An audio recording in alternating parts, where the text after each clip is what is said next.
Avez-vous envie de maîtriser encore plus de commandes Windows et d'optimiser vos compétences en administration système? Ça tombe bien car dans ce cours de formation, vous allez découvrir des commandes essentielles comme SFC, DISM et check disk pour maintenir et réparer votre système.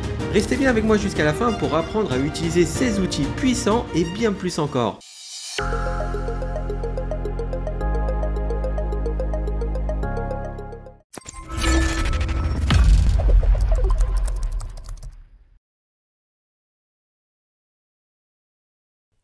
Nous voici dans cette deuxième partie où nous allons continuer de parler des principales commandes qui sont utilisées sur Windows.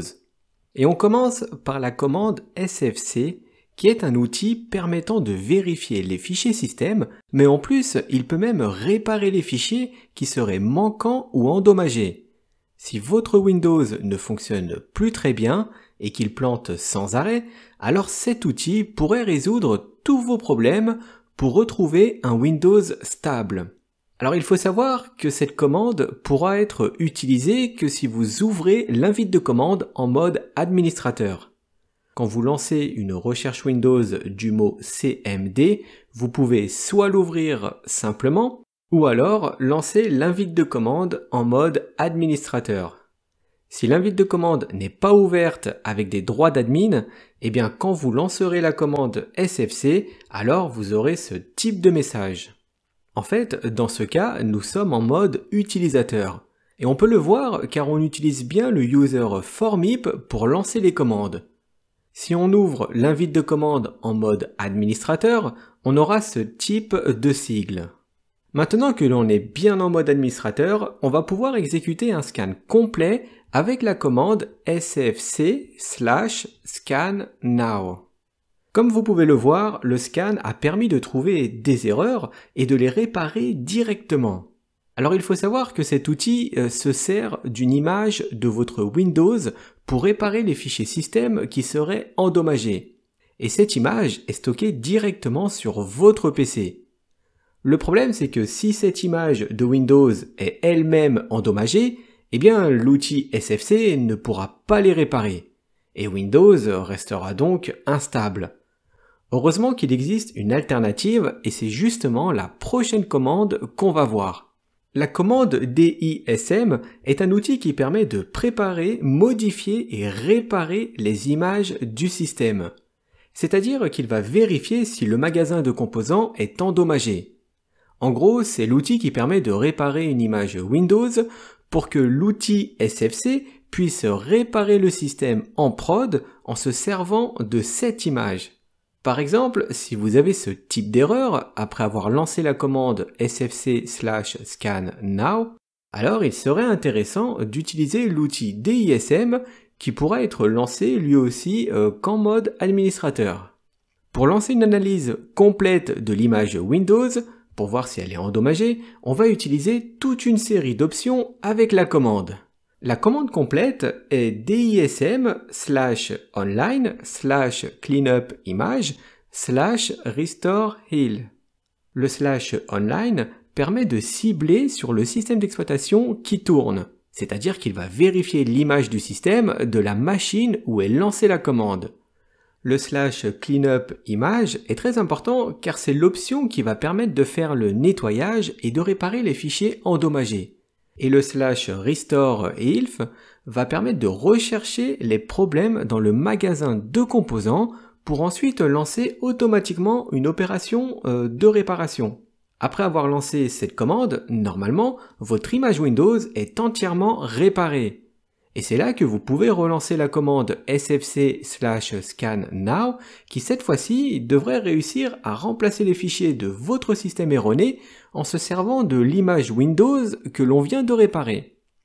Passons à une autre commande qui est la commande check disk, abrégée en chk-dsk. Cet outil permet de vérifier l'intégralité de votre disque dur.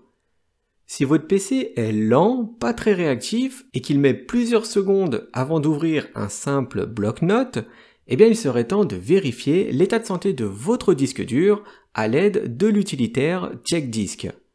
Et pour ça, vous avez deux façons de le faire, soit en ligne de commande ou bien directement sur les propriétés de votre disque. Pour lancer cet outil, sans passer par l'invite de commande, vous devez faire un clic droit sur le disque analysé et sélectionner Propriétés.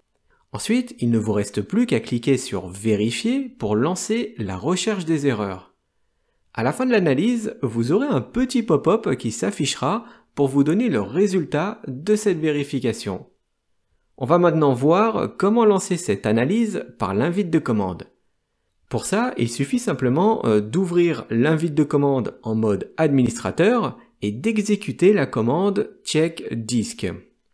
Comme vous pouvez le voir, l'outil nous avertit que le paramètre /f n'a pas été activé. Cette option permet de corriger automatiquement les erreurs du disque, ce qui est très intéressant. L'idéal serait de le coupler avec le paramètre /r qui va en plus pouvoir localiser les secteurs défectueux et surtout récupérer les données qui seraient encore lisibles pour pouvoir les réparer. Pour lancer cette analyse complète avec une meilleure chance de réparer les données, la commande est checkdisk /f/r c2. Alors comme c'est une analyse très poussée et qu'il va devoir vérifier des fichiers système qui sont en plus en cours d'utilisation, l'outil vous propose plutôt de lancer cette analyse avec l'option de réparation pour le prochain redémarrage de Windows. Il faut donc répondre oui en mettant un O majuscule. Et au prochain redémarrage de Windows, le système lancera cette vérification avec une réparation automatique des fichiers endommagés avant de démarrer le système d'exploitation. Maintenant, on va voir une autre commande tout aussi intéressante qui est l'outil disque par. Cet utilitaire permet de manipuler des disques et des partitions. C'est-à-dire qu'il est possible de créer, d'étendre et voire même de réduire des partitions. En fait, l'outil DiskPar est simplement la version en ligne de commande de la gestion de disques sur Windows. Pour entrer dans cet outil de configuration en ligne de commande, il suffit de lancer la commande DiskPar dans une fenêtre d'invite de commande, toujours en mode administrateur. Comme vous pouvez le voir, le sigle s'est changé, ce qui veut dire qu'on est dans le mode de configuration des disques et partitions. C'est à partir de là qu'on pourra rentrer tout un tas de commandes dédiées pour cet utilitaire. Par exemple, un simple point d'interrogation permet de lister tout ce que vous pouvez faire avec DiskPar.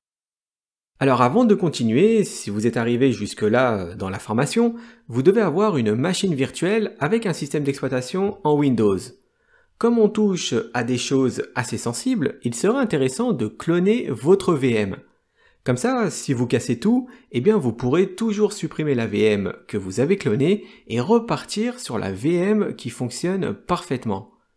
Ce qui vous éviterait, même si c'est assez rapide, de devoir réinstaller Windows dans VirtualBox. Pour ça, rien de plus simple. Il vous suffit de faire un clic droit sur la VM que vous souhaitez dupliquer et de cliquer sur Cloner. Ensuite, vous lui ajoutez un petit nom et vous sélectionnez un clonage intégral. Vous verrez qu'un petit mouton s'occupera de dupliquer votre VM. Comme quoi, ce n'est pas sorcier. Une fois que c'est terminé, vous devriez vous retrouver avec 2 VM. Comme ça, vous pouvez faire joujou avec l'utilitaire DiskPar et si vous cassez tout, eh bien vous pourrez toujours restaurer rapidement la VM d'origine. Maintenant que vous êtes bien protégé, on va s'amuser un peu avec les partitions de votre machine virtuelle. Alors attention, ne vous trompez surtout pas. C'est-à-dire faites très attention à ne pas ouvrir l'invite de commande de votre PC. Donc sur notre machine de test, comme vous le savez, nous avons un disque dur principal de 50 Go, qui est d'ailleurs la partition principale du PC, c'est-à-dire que c'est ici que Windows se lance.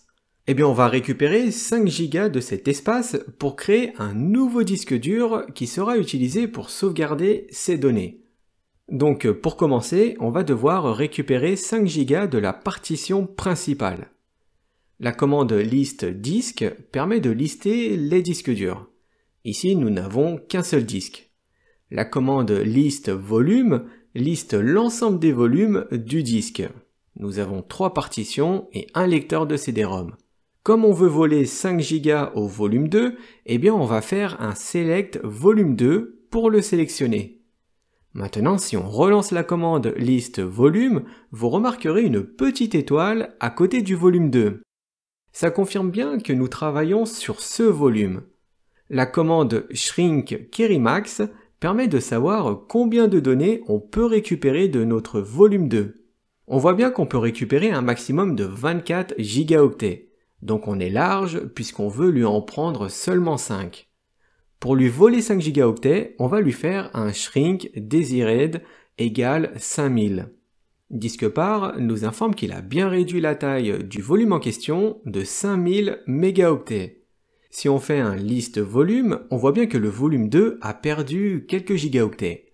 Maintenant, nous avons à peu près 5 gigaoctets qui se baladent quelque part sur notre disque dur. On va devoir créer une partition étendue pour les regrouper. Pour ça, il va falloir remonter d'un niveau pour se positionner sur le disque 0 avec la commande select disk 0. Après ça, on crée une partition étendue d'une taille de 5000 mégaoctets avec la commande create partition extended size égale 5000. Maintenant, si on lui fait un list partition, on voit clairement que la partition de 5 gigaoctets existe. Alors rappelez-vous qu'une partition étendue ne peut exister sans une partition logique. Et c'est pareil dans l'autre sens. On va donc créer une partition logique de 5 gigaoctets avec la commande create partition logical size égale 5000. Disquepar nous informe avoir réussi la création de cette partition logique. Si on rappelle notre commande list volume, on peut voir que le volume des 5 gigaoctets existe bien. Alors comme vous pouvez le voir, on n'est pas dans un format pour stocker des données. On va donc devoir formater notre nouveau volume. Pour ça, on va lancer la commande format fs égale ntfs, parce qu'on veut avoir du ntfs comme les autres volumes, label égale data, pour lui donner un petit nom, et on ajoute l'option quick pour un formatage rapide. Maintenant, si on rappelle la commande list volume, on peut voir que nous sommes bien en NTFS et que le volume 4 porte le nom de data. Alors pourquoi, à votre avis, si on va dans les périphériques et lecteurs, on ne voit toujours pas notre disque dur? Eh bien c'est parce que le volume ne pourra jamais monter tant que l'on ne lui aura pas attribué une lettre. On va donc lui attribuer la lettre E, puisque C et D sont déjà prises, avec la commande assign letter égale E. Et immédiatement après l'exécution de la commande, on peut voir le lecteur monter.